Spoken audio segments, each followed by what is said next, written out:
আত্মহত্যা করেছেন ছোট পর্দার অভিনেতা জাহের আলভির স্ত্রী আফরা ইবনাত ইকরা। আজ শনিবার দুপুরে রাজধানীর মিরপুর ডিওএইচএস এ নিজ বাসায় এ ঘটনা ঘটেছে বলে জানা গেছে। বর্তমানে শুটিং এর কাজে নেপালে অবস্থান করছেন জাহের আলভি।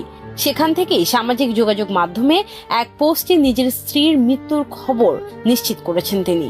পোস্টে অভিনেতা জানান, দুপুরে মিরপুর ডিওএইচএস এর বাসায় তার স্ত্রী মারা গেছেন। খবরটি শোনার পর থেকে তিনি মানসিকভাবে ভেঙে পড়েছেন এবং কথা বলার মতো অবস্থায় নেই। জাহের আলভি লেখেন, খবরটা শোনার পর থেকে কথা বলার মতো অবস্থায় নেই। আমি বুঝতে পারছি না আমাদের সন্তান আর আমার কথা না ভেবে সে কেন এভাবে চলে গেল। এছাড়া তিনি শুভাকাঙ্ক্ষী ও সাংবাদিকদের উদ্দেশ্যে অনুরোধ জানিয়ে বলেন, তাকে কিছুটা সময় দেওয়া হোক, দ্রুত ঢাকা ফেরার চেষ্টা করছেন বলেও জানান তিনি। একই সঙ্গে তিনি তাদের সন্তানদের ভবিষ্যতের কথা ভেবে বিভ্রান্তিকর কোনো তথ্য প্রচার না করার আহ্বান জানিয়েছেন এবং তার পরিবারকে এই শোকের সময়ে মানসিক স্বস্তি দেওয়ার অনুরোধ করেন। সবার কাছে আফরা ইবনাত ইকরার জন্য দোয়া চান তিনি।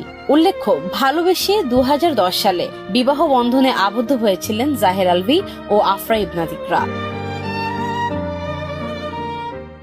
আমি তোমার প্রতি আমার ফিলিংস নাই, আমার সাথে তিথির রিলেশন আছে। ওই মেয়ে আলবির সাথে ঝগড়া করে এন্ড আলবি আবার ওইটার স্ক্রিনশটও আছে। তিথির সাথে ওর রিলেশনশিপ আছে নাই, এগুলো নিয়ে আজকে মোটামুটি 2-3 বছর যাবত এগুলো নিয়ে কথাবার্তা। তো ইকরা আগে থেকে সন্দেহ করতো, বাট আলবি এটা প্রতিনিয়তই বলতো যে না আমরা জাস্ট কলিগ।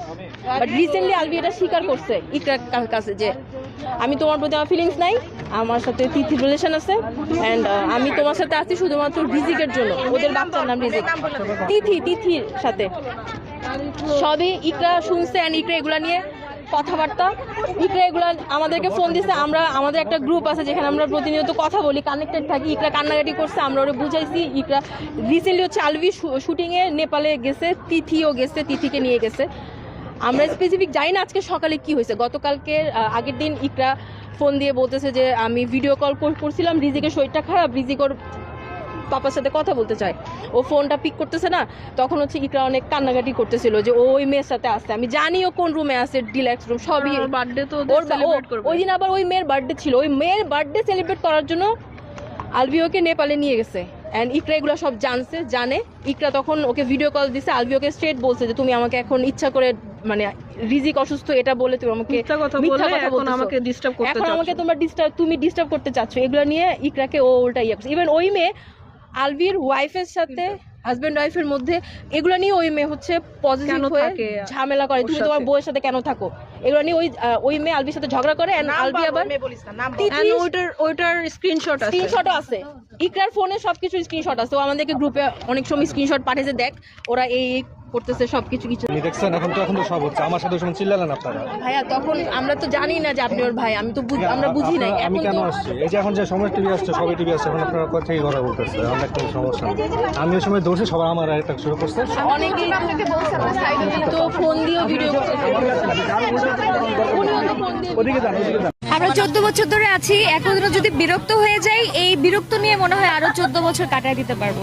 14 বছর তো আছি। সো আচ্ছা, বাই দ্য ওয়ে, আমি কিন্তু ওর লুকস দেখে ওর প্রেমে পড়ি নাই। মানে 14 বছর আগে ওর একটা জায়গায় খুব সুন্দর করে গান গাচ্ছিল, আমি কিন্তু নায়িকাদের মতো করে দৌড়াতে আচ্ছা কোথা থেকে গানের আওয়াজটা আসছে, আমার মনে মনে তখন দোয়া যে আল্লাহ যে গানটা গাচ্ছে সে যেন দেখার মতো হয় অ্যাটলিস্ট। তারপর যা দেখি যে এই ছেলেটা গান দেখলো যে তখন যে দেখলো যে মানে গানও গায়, দেখতেও সুন্দর, খারাপ না। বাবা, যারা ফার্স্ট হয় না জীবনে, তারা জীবনে ঠকে যায়, আর যারা সেকেন্ড হয় তারাই জিতে যায়। এটা কি তুমি জানো?